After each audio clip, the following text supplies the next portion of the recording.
Business is brisk at this electronics plant outside New Delhi. Most of these speakers and electronics are for the domestic market. It's a complete product by itself. But since 1952, the company has gradually increased its exports. And with the government's encouragement, it's now also considering Russia.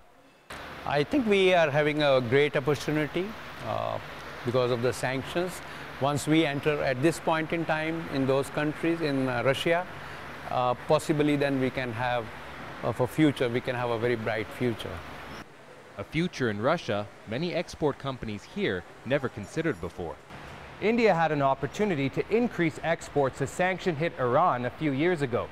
An opportunity some critics say was wasted.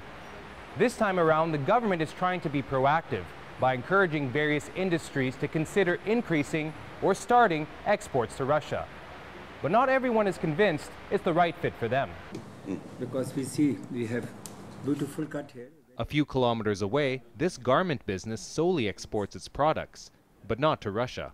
The Russians, they buy a lot of garments, definitely, but they buy mostly from China. Clothing and bags made here are high-end with intricate handwork, some selling for hundreds of dollars abroad.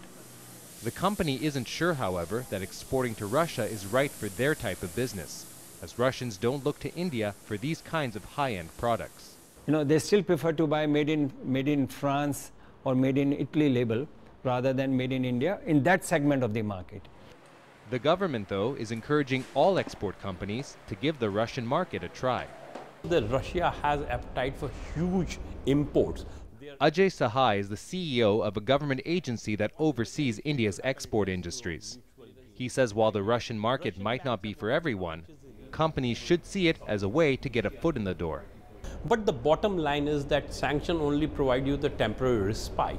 You can get an entry because somebody has vacated the place. But if you have to be in market on a long-term basis, you have to be on the basis of your strength. India's overall exports to Russia shrank by 6% last year to just over $2 billion, a trend the Indian government hopes to reverse. As the EU and the US are shutting the door on exports to Russia, India hopes this could be their window of opportunity. Faiz, Jamil, Al Jazeera, Noida, India.